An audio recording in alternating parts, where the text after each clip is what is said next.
বাবা, আমি গ্রামে আর কয়েকদিন থাকতে চাই। এখানে আমার ভালো লাগছে। ঢাকায় আমার কোনো বন্ধু বান্ধব নেই। এখানে একটা মেয়ের সাথে আমার বন্ধুত্ব হয়েছে। তোমার যদি গ্রামে থাকতে সমস্যা না হয় তাহলে তুমি থাকতে পারো। আমি এখনই বিকাশে টাকা পাঠিয়ে দিচ্ছি, আর কোনো কিছু লাগলে আমাকে ফোন দিবা। ঠিক আছে বাবা, এখন রাখি। আমি ফোন কেটে দিলাম। দুপুরবেলা গ্রামের কড়া রোদের মধ্যে হাঁটছি আর ভাবছি, নীলা আমাকে তার মায়ায় জড়িয়ে ফেলেছে। এখন আমি চাইলেও এখান থেকে ঢাকায় যেতে পারবো না। নীলার বাসার সামনের মাঠের পাশে আম গাছের নিচে বসে আছি। আমি জানি নীলা আমাকে দেখলে কথা বলার জন্য এগিয়ে আসবে, কারণ ও আমাকে পছন্দ করে। আমি এই কয়েকদিনে এটা টের পেয়েছি। আমি দেখলাম নীলা আসছে, আমাকে দেখে হাসলো। সবসময়ই হাসে। এই গরমের মধ্যে বসে আছেন কেন? আপনার কি ছাতা লাগবে? ছাতা লাগলে বলেন, আমি ঘর থেকে এনে দিই। আমি যতই সাহসী হই না কেন, মেয়ে মানুষের সামনে আমি আসলে লজ্জায় কথা বলতে পারি না। চুপ করে আছেন কেন?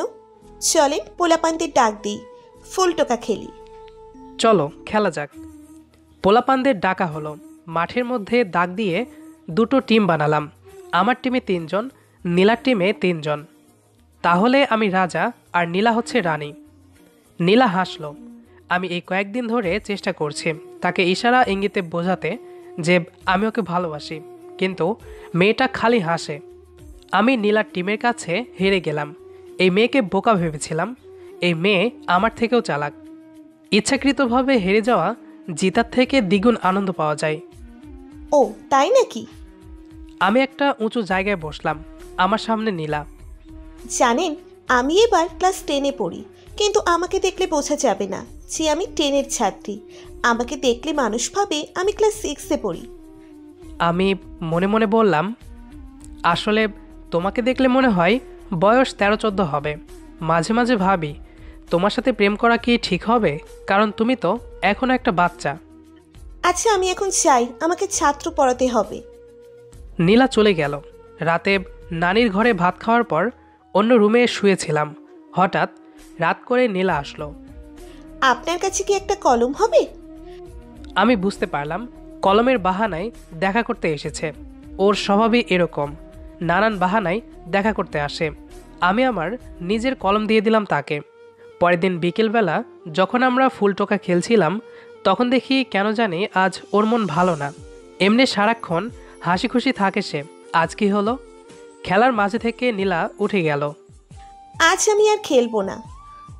আমি আম গাছের নিচে দাঁড়িয়েছিলাম। আমি জানি আমি যেখানেই থাকবো সেখান দিয়ে নীলা আসবে আর যাবে। আমি দাঁড়িয়ে আছি, দেখলাম সে আসছে। আমি মারুফকে ফোন দিলাম। দোস্ত, গ্রামে এক মামাতো বোনকে ভালো লেগে গেছে। এখন বল কিভাবে পটাবো। তুই আমাদের ছেড়ে গ্রামে এতদিন কি করছিস? ঢাকায় আসবি কখন? আমি আর ঢাকায় যাব না, দরকার হলে এখানে চাষাবাদ করে খাবো। মজা কমল, কোনো মেয়ের পাল্লায় পড়বো না, এটা দুই বন্ধু প্রতিজ্ঞা করেছিলাম, মনে আছে তোর? দোস্ত, আমি তো মায়ায় জড়িয়ে গেছি। এখন সারাক্ষণ ওর কথাই ভাবি। এইমাত্র নীলা আমার সামনে দিয়ে চলে গেল, কিছু বলতেও পারলাম না। দ্বিতীয়বার যখন তোর সামনে দিয়ে যাবে ওকে ডাক দিয়ে বলবি যে, শোন, আমি তোকে একটা কথা বলতে চাই, প্রমিস করো কাউকে বলবা না, আমি তোমাকে ভালোবাসি। ফোন রাখ দোস্ত, নীলা চলে যাচ্ছে, আমাকে এখনই বলতে হবে। ফোন কেটে পকেটে রেখে দিলাম। নীলা বাসার দিকে যাচ্ছে, আমি দাঁড়িয়ে আছি তার পেছনে। আমি পেছন থেকেই জোরে বললাম, আমি তোমাকে পছন্দ করি। কথাটা বলেই দৌড় মারলাম। দৌড়ে নদীর পাড়ে এসে মারুফকে কল দিলাম। দোস্ত, আমি সাকসেস। জীবনে এই প্রথম কোনো মেয়েকে মনের কথা বললাম। গুড, গার্লফ্রেন্ড পেয়ে আবার বন্ধুদের ভুলে যাস না। পরের দিন থেকে আমার মন খারাপ। আমি তাকে বলছি পছন্দ করি, সে তো কোনো উত্তর দিল না। তার মানে কি সে আমাকে পছন্দ করে না? সকালবেলা বাইরে বৃষ্টি পড়ছে। আমি জানালা দিয়ে বাইরে তাকিয়ে বৃষ্টি দেখছি। দেখলাম নীলা ছাতা নিয়ে আসলো আমার জানালার সামনে। Good morning. আমি কোনো উত্তর দিলাম না। আমরা সিনেমায় যেমন আই লাইক ইউ বললে আই লাইক ইউ টু বলে, আমাকেও তা বলতে হবে। রাস্তা দিয়ে যাচ্ছিলাম, দেখি নীলা দাঁড়িয়ে আছে। কি হলো, আমার সাথে কথা বলছেন না কেন? আমি কি ভুল করেছি? মাঝে মাঝে এরকম হয়, আমরা যাদের পছন্দ করি তারা আমাদের পছন্দ করে না। এটা কষ্টদায়ক, কিন্তু কাউকে জোর করে পছন্দ করানো যায় না। ইস, কি ঢঙের কথা! আমি সেখান থেকে চলে আসলাম। গ্রামের রাস্তায় হাঁটছিলাম, তখন মারুফকে কল দিলাম। কি দোস্ত, মেয়ে পটে গেছে? আরে না, আমি ওকে বললাম পছন্দ করি, ও আমাকে কোনো উত্তর দিল না। দেখ, গ্রামের মেয়ে, তাই হয়তো লাজুক, শরম পেয়েছে। সমস্যা নাই, তুই এখানে লেগে থাক, একদিন ও নিজেই তোকে প্রপোজ করবে। আরে, মেয়ে পুরাই আমার জন্য পাগল। আমি যদি ওদের বাসার পাশে মাঠে বসি, আমাকে দেখলেই ছুটে আসে কথা বলতে। একবার আমি বলেছিলাম প্রেমের কথা, বলে প্রেম করতে ভয় লাগে। কি ঢঙের কথা বল!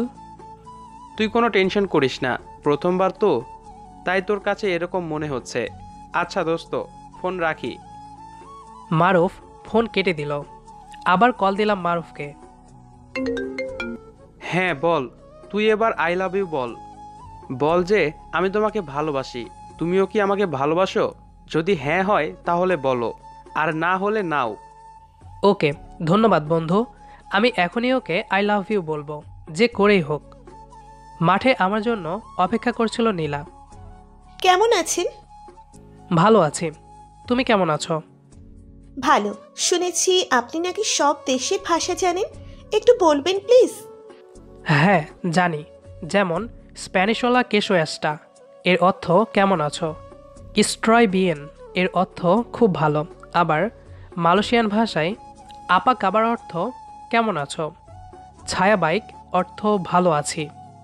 বাহ, আপনি তো অনেক বুদ্ধিমান। ধন্যবাদ তোমাকে। আমি শুধু ভাষা না, আমি গল্প লিখে ইউটিউবে শর্ট ফিল্ম ভিডিও বানাই, তোমাকে একদিন দেখাবো।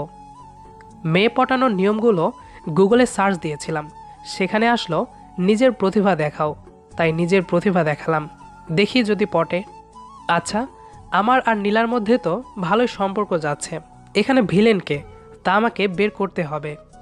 আমি আর নীলার ছোট ভাই শামিউল রাস্তা দিয়ে যাচ্ছিলাম, তখন শামিউল একটি ছেলেকে দেখিয়ে দিল আমায়। এই যে এই পোলা নীলার সাথে প্রেম করে, ওর নাম সিজান। ও আগে আমাদের বাসায় আসতো আর প্রতিদিন একটা করে ফুল দিত, আর মাঝে মাঝে চকলেট টেডি বিয়ার এগুলোও দিত। সিজানকে ডাক দাও, আজকে ওর একদিন কি আমার একদিন। শামিউল হাত নেড়ে সিজানকে ডাক দিল। আমি শার্টের হাতা উল্টালাম, এখন মারামারির জন্য আমি প্রস্তুত। সিজান আসছে, ফর্সা একটা ছেলে, নিজের কাছেই হিংসে হচ্ছে, এত ফর্সা ছেলের সাথে সে প্রেম করেছে।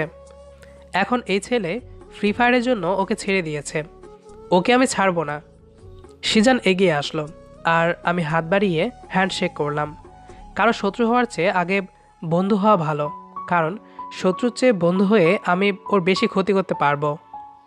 আমি তানভীর, আমি এখানে নীলাদের বাসার পাশে বেড়াতে এসেছি। এখানে আমার কোনো বন্ধু নেই, তুমি কি আমার বন্ধু হবে? অবশ্যই, কেন নয়। তুমি নীলার কি হও? আমি ওর ক্লাসমেট, আমরা একসাথে পড়াশোনা করি। সমস্যা নাই, আপনার যেহেতু বন্ধু নাই, আপনি আমাদের সাথে চলতে পারেন। আমি মনে মনে বললাম, এটাই তো আমি চেয়েছিলাম। আসেন নদীর পাড়ে যাই। আমি, সিজান আর শামিউল নদীর পাড়ে আসলাম। আচ্ছা, আপনি কি প্রেম করেন কার সাথে নাকি সিঙ্গেল? আমি একটা মেয়েকে পছন্দ করি, কিন্তু বলতে পারছি না। এখন বলো, কিভাবে তাকে প্রপোজ করব? মেয়েটাকে? ওর নাম সুরভি। এখানে বলে রাখা ভালো, আমি নীলাকে বলেছিলাম তোমাকে আমি সুরভি নামে ডাকবো। প্রথমে মেয়েটার সামনে যাইবা আর বলবা আমি তোমাকে ভালোবাসি, তুমিও কি আমাকে ভালোবাসো? কোনো ফুল টুল নেব না, নাকি খালি হাতে যাব? প্রথমবার খালি হাতে গিয়ে বলবা, পরে পটার পর ফুল দিবা, টেডি বিয়ার দিবা, আরও অনেক কিছু দিতে পারবা। আমি যে ওর এক্সকে পটাবো এটা তো সিজান জানে না। হালাই কত বোকা, নিজের এক্সকে পটানোর টিপস দিল। আম গাছতলায় দাঁড়িয়েছিলাম, দেখি নীলা আর ওর বান্ধবী আসছে আমার সামনে। তোমার সাথে এই সুন্দরী মেয়েটা কে? ও আমার স্কুলের বান্ধবী। নীলা, আমি তোমাকে একটা কথা বলতে চাই, হ্যাঁ হলে হ্যাঁ, না হলে না বলে দিবা। আচ্ছা বলেন। আমি তোমাকে ভালোবাসি, তুমিও কি আমাকে ভালোবাসো? নীলা হাসতে হাসতে বলল, না, আমি আপনাকে ভালোবাসি না। মন খারাপ করে বসে আছি পুকুর পাড়ে। মারুফকে ফোন করলাম। হ্যালো দোস্ত, আমাকে না বলে দিয়েছে। এখন আমার অনেক কষ্ট লাগছে। তুই কি বলে দিয়েছিস যে তোকে না করে দিল? তুই কি ওকে অন্য কারোর সামনে প্রপোজ করেছিলি নাকি একা? ওর পাশে ওর বান্ধবী ছিল, আর হাসতে হাসতে আমাকে না বলে দিল। আরে তুই তো বোকা, ও তোর সাথে মজা করেছে। আসলে নীলাও তোকে ভালোবাসে। তুই আমার একটা প্ল্যান শোন। মারুফের ফোন কেটে দিলাম।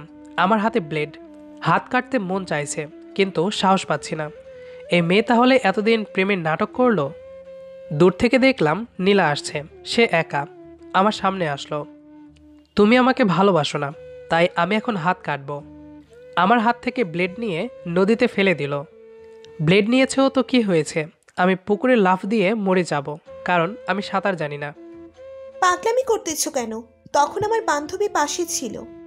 তার মানে তুমি তোমার বান্ধবীর কারণে না বলেছ? আর আমি তো ভাবছি। এখন হাঁটু গেড়ে বসে সুন্দর করে প্রপোজ করো। কিন্তু আমার কাছে তো কোনো ফুল নেই। না হয় পুকুর থেকে একটা শাপলা ফুল তুলে নাও। আমি দৌড়ে শাপলা ফুল আনলাম। তারপর হাঁটু গেড়ে অনেক কষ্টে বসলাম, কারণ আমার প্যান্ট অনেক টাইট ছিল। আমি তোমাকে ভালোবাসি নীলা। তুমি আমাকে ভালোবেসে আমার ফুলটা গ্রহণ করে নাও। হতে পারে এটা শাপলা ফুল, তবে ভালোবাসাই কোনো ফুল দিয়ে প্রমাণ করা যায় না। নীলা আমার হাত থেকে ফুল নিল। আমিও তোমাকে ভালোবাসি। তুমি যেদিন প্রথম বাস থেকে নামলে তখনই তোমাকে দেখে ক্রাশ খেয়েছি, কিন্তু বলতে পারিনি। আমি তার হাত বাড়িয়ে দিলাম। আমি ওকে দুহাত দিয়ে জড়িয়ে ধরলাম। সন্ধ্যার চাঁদ ডুবে যাচ্ছে। তখন আমি ওর ঠোঁটে আলতো করে একটা চুমু দিলাম। মেয়েকে তো পটালাম, এবার পটাতে হবে মেয়ের মাকে, মানে আমার মামিকে। নীলাদের বাসায় গেলাম। দেখি মামি রান্না করছে পাকের ঘরে। মামি, আমি আপনার সাথে একটু কথা বলতে চাই। হ্যাঁ বলো। আমি আর আপনার মেয়ে দুজন দুজনকে ভালোবাসি। এখন আপনারা রাজি হলেই বিয়ে করব। তুমি ঢাকায় থাকো? আচ্ছা, তোমার বাবা যেন কি করে? আমার বাবা একজন ইঞ্জিনিয়ার। আমাদের ঢাকায় 5তলা বিল্ডিং আছে 10টা। এখন বলেন আপনারা রাজি? রাজি না হয়ে উপায় কি বলো? তোমার ফ্যামিলিকে ডাক দাও, কথা বলি।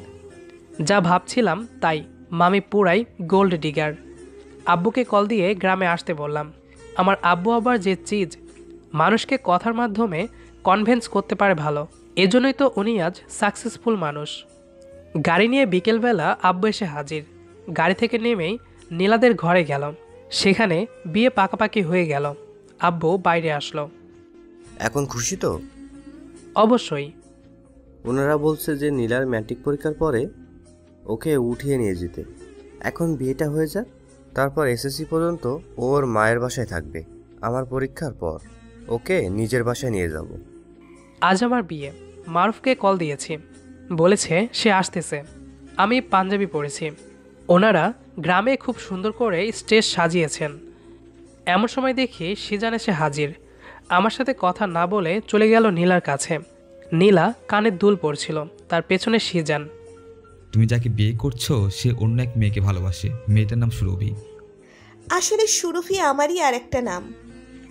সিজান বেহুশ।